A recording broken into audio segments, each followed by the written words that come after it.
भाई आज मेरा दिल रो रहा है, आज मेरा दिल रो रहा है। दंगे करवाए, वो अपनी माँ के लाल नहीं थे क्या? उनको भी इन्होंने मारा। अस्सलामु अलैकुम वरहमतुल्लाहि वबरकातुहू। जी हाँ नाज़रीन किराम, अभी अभी मेवात से बहुत बड़ी खबर सामने आई है। नाज़रीन आपको बताते चले, मेवात नूह में जो दंगे हुए उन सब का जिम्मेदार कौन है।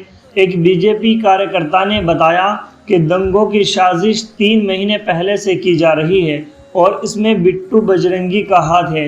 नाज़रीन पूरा वीडियो हम आपको दिखाने वाले हैं। आपसे गुजारिश है कि आप वीडियो को पूरा देखें और ज़्यादा से ज़्यादा शेयर कीजिए। जज़ाकल्लाह। अस्सलामु अलैकुम वरहमतुल्लाहि वबरकातुहू। कि प्रायोजित दंगा था, जो भी वहाँ पर मतलब दिक्कतें हुई उसको कहीं ना कहीं आपने जो बजरंगी की बात की, उन्होंने इसको प्रायोजित किया था। हाँ हाँ, प्लानिंग थी ये। 3 महीने पहले प्लानिंग हो चुकी थी, तलवारें बट चुकी थी। दंगा फरीदाबाद में होता, मुझसे फेसबुक के जरिए से इसको, इस जिहादी को पेट्रोल डाल के आग लगा देंगे। हम डीसीपी कमिश्नर साहब और डीसीपी साहब के पास जब गए थे कंप्लेंट देने, तो इस दूसरे दिन इसके साथ ही कहता है कि हम इस जिहादी को, हमसे जिहादी बोलते हैं लोग, कि भाई जिहादी को हम पेट्रोल डाल के आग लगा देंगे। वो वीडियो, वो फोटो मेरे पास है। आपको धमकी दी गई थी? मेरे को जान से मारे पेट्रोल डाल के आग लगा देंगे, ये बोला था मेरे को। मेरे पास वो प्रूफ है उसका। भाई साहब देखो, मैं हाथ जोड़ के कह रहा हूँ, अल्लाह के वास्ते, भगवान के वास्ते, कि इस बात को खोलो कि असली दोषी कौन है। ना हिंदू दोषी, ना मुसलमान दोषी, ना सिख दोषी, ना ईसाई दोषी है। दोषी कुछ जालिम छुपे हुए हैं, जो आज कौन सी न्यूज होती है बड़ी वाली, नेशनल मीडिया के सामने आ रहा है भगवा पैर के। कभी उसके जिंदगी में नहीं पैरा उसने, 6 महीने में तो नहाता है वो क्या मंदिर में पूजा करेगा। मैं मोनू मानेसर को नहीं जानता, मैं मोनू मानेसर के बारे में नहीं कहूंगा। एक अशोक बाबा है, मैं उसके बारे में जानता हूँ, वो सिर्फ पर्सनली, कि उसका एक अंदर से जो विचार है वो कभी किसी को परेशान नहीं करता। उसने गोली चलाई है, वो क्यों चलाई है वो जाने, पुलिस जाने। मैं बाबा को जानता हूँ, जो अशोक बाबा है, फरीदाबाद का है, बल्लभगढ़ का वो लड़का। ठीक है भाई साहब, मैं उसके बारे में ये नहीं कहूंगा कि वो आतंकवादी है, वो फलाना नहीं। उसने गोली चलाई, क्यों चलाई। लेकिन ये जो 6 लोग मरे हैं, जिनकी हत्या हुई है, जो इस देश के लिए शहीद हुए हैं, धर्म के लिए शहीद हुए, उसमें दोषी 100% अगर बिट्टू बजरंगी ना पाए तो मुझे आप सरेआम फांसी लगा देना। मैं चैलेंज के साथ कहता हूँ, इसकी तफ्तीश कराई जाए बस। क्योंकि मुझे पता है, इस देश के अंदर बिट्टू को पता है कि दंगा हुआ किस बात पे है। मतलब फरीदाबाद से आपके प्रयास से रुका, लेकिन उसके बाद फरीदाबाद में बड़े भाई नूह तक मामला पहुंच गया। उसी के जरिए नूह पे इनको मालूम हुआ था कि शोभा यात्रा निकलने वाली है। शोभा यात्रा वहाँ जो निकलती थी 2-4 साल से जो निकल रही है, वो नॉर्मल तरीके से, जो हमारे हिंदू भाई थे वो वहाँ पे पूजा करते थे और मुसलमान भाई उनकी सेवा करते थे। ऐसा नहीं है कि मुसलमान को पाकिस्तान से आगे बम फेंक गया, कोई दुनिया के कहीं और आतंकवादी देशों से आगे बम फेंक गया, ऐसा कुछ नहीं था।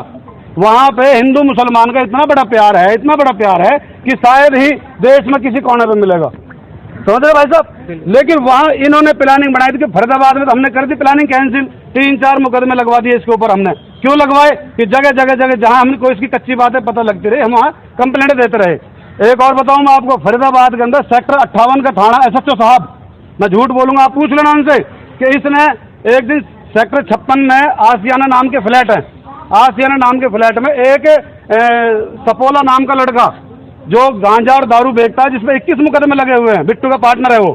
उस सपोला नाम के लड़के ने एक मुस्लिम टेम्पू चलाने वाले लड़के के हाथ और पैर तोड़ दिए और उसको दंगे का रूप दे दिया कि जल्दी आ जाओ। फेसबुक पे डाला इसने कि भाई जल्दी आ जाओ, मुसलमानों से हिंदुओं का झगड़ा हो गया, जबकि एक गांजा बेचने वाले का टेम्पू चलाने वाला झगड़ा हुआ। तो हम उसके उस बात को लेकर हम पहुंचे यहाँ पे अपने NIT तनेजा जी, जो तनेजा साहब है हमारे NIT के ACP साहब, हम ACP साहब के पास पहुंचे वहाँ कि साहब इस तरीके से अभी लाइव वीडियो डाली है इसने। तो 58 सेक्टर थाने इंचार्ज ने उसको बुलाकर उसकी वीडियो डिलीट कराई कि कोई दंगा नहीं होगा यहाँ पे।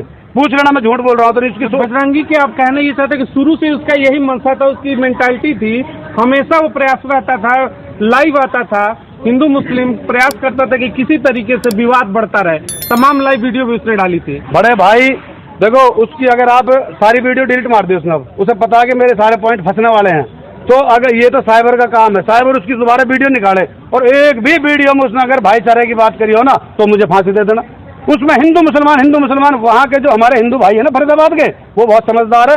इसके साथ कोई हिंदू मुसलमान फरीदाबाद का नहीं जुड़ा हुआ, इसके साथ वो जुड़े हुए हैं जो गांजा बेचते हैं, जो दारूबाज हैं, समझ रहे हो, जो नशेड़ी टाइप के हैं। उन लोगों को उकसा के, क्योंकि ये मेहनत बहुत दिनों से चल रही थी, एक दिन की मेहनत नहीं है ये। तो शोभा यात्रा को जहाँ 1500 आदमी जाते थे, वहाँ 20,000 आदमी पहुँच गए। ये बिट्टू बजरंगी खुद कहता है कि मैं सिस्टम से आ रहा हूँ। आपने उस जीजा वाला तो डायलॉग सुन लिया कि मैं तुम्हारा जीजा आ रहा है। ये नहीं सुना इसने क्या कहा था कि मैं सिस्टम से 150 गाड़ियों में आ रहा हूँ। सिस्टम क्या होता है भाई साहब, आप मुझे बताओ, मैं मीडिया के माध्यम से पूछना चाहता हूँ, सिस्टम क्या होता है? सिस्टम ये होता है कि मैं पूरे लैस होके आ रहा हूँ। ऐसे एक सवाल बनता है, आप बिट्टू बजरंगी पर तमाम जो आरोप लगा रहे हैं जी, और आपने कहा कि हम पूरी सिस्टम से आ रहे हैं, हाँ, और बार बार वो प्रयासरत रहता था, क्या आपको लग रहा है कि उसके पीछे कोई ना कोई और लोग होंगे जो इतने बड़े चीजों को प्रायोजित कर रहे हैं? क्या कि देखो भाई साहब, बिट्टू बजरंगी ही है जो अकेले कर रहा है? देखो भाई साहब, वो पुलिस जांच करेगी कि इसके पीछे कौन कौन था, लेकिन मैं अपनी आंखों से जो देखा भड़काते हुए, उसकी न्यूज पे आते हुए बिट्टू की पे, मैं झूठ नहीं कहूँ क्योंकि वो निकाली जाएगी उसकी वीडियो। एक तो ये दिल्ली की एक लेडीज है जिसकी मोटी सी बिंदिया लगा के रखती है और बिहार की भाषा बोलती है वो लेडीज, और वो भगवा कपड़े पहन के रखती है, मोटा चश्मा पहनती है, मैं नाम नहीं पता उसको, सुदर्शन चैनल में, पता नहीं किस में, मैं नहीं जानता जी किस में है वो, लेकिन हाँ वो औरत, अरे मुल्लों को काटो ना, 3-4 महीने पहले की वीडियो, अरे काटो ना, अरे हिंदू भाई इकट्ठे हो ना। तो इनकी एक पर्सनल मंशा थी भाई साहब, मैं सच्चाई बताऊंगा, सच्चाई सच्चाई सच्चाई, चाहे मुझे फांसी हो जाए। मैं अपने बच्चों से कह के आया था, मैं अल्लाह की कसम खा रहा हूँ, मैं अपने बच्चों से कह के आया था कि मैं सर पे कफन बांध के जा रहा हूँ, लौट के आऊँ या ना आऊँ, लेकिन सच्चाई बताऊंगा, मौत से पहले पहले सच्चाई बताऊंगा देश को कि सच बात क्या है। आप देश में इस समय राजधानी में खड़े दिल्ली पुलिस की बात कर ले, या फिर केंद्र में जो मुखिया बैठे हुए हमारे गृह राज्य मंत्री अमित शाह, उनसे एक मैसेज क्या देना चाहेंगे कि अभी आपने जिस लड़की के बारे में जिक्र किया वो हो, या फिर ऐसे तमाम जो देखो भाई साहब, उनके ऊपर कैसी कार्रवाई होनी चाहिए? ऐसे लोग क्या देश का माहौल खराब कर रहे हैं? अब मैं आपको एक चीज और दिखाता हूँ कि मैं किसका वोटर हूँ और किसका सपोर्टर हूँ, वो दिखा सकता हूँ। बिल्कुल दिखा सकता हूँ भाई साहब, स्वतंत्र है लोग, आपको जल्दी तो नहीं है ना?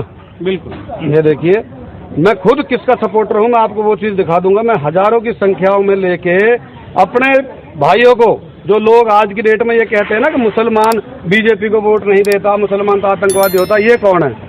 मैं खुद एक बीजेपी का कार्यकर्ता हूँ, वोटर भी है, मैं बीजेपी का कार्यकर्ता भी हूँ और 10 साल से बीजेपी का कार्यकर्ता हूँ मैं। बड़ा सवाल है, लेकिन सच्चाई दिखाओ मेरी कि इस देश में हिंदुओं को मारा जा रहा है, मुसलमानों को मारा जा रहा है, चंद लोगों की वजह से, चंद लोगों की वजह से। ये दिखाओ मैं किसका सपोर्टर हूँ, ये दिखाओ मीडिया देश को, ये दिखाइए। भारतीय जनता पार्टी के सपोर्टर भी वोट, मैं झूठ बोल रहा हूँ, दिखाइए आप। करता है, लेकिन देखिए किस भाई आज मेरा दिल रो रहा है, आज मेरा दिल रो रहा है, दंगे करवाए।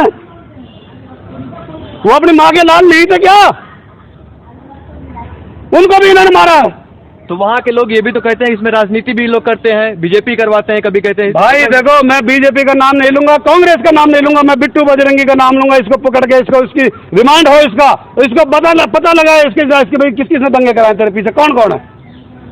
मैं किसी का नाम नहीं लूंगा, किसी पार्टी को बदनाम नहीं करूंगा, मैं किसी पार्टी की तारीफ नहीं करूंगा, सच्चाई दिखाना चाहता हूं मैं देश को। तो दंगों के लिए जिम्मेदार कौन है फिर? बिट्टू बजरंगी। सरकार जिम्मेदार नहीं है? भाई मैं सरकार को नहीं समझता, मैं न कांग्रेस न बीजेपी, मैं किसी की बुराई भलाई नहीं करता भाई। वो अकेले तो कर नहीं सकता, उसके पीछे कोई तंत्र तो होगा। भाई मैंने आपसे ये कहा है कि मैं बिट्टू बजरंगी की नस नस को जानता हूँ, अब वो बताएगा कि तेरे पीछे किस किस का हाथ रहा है।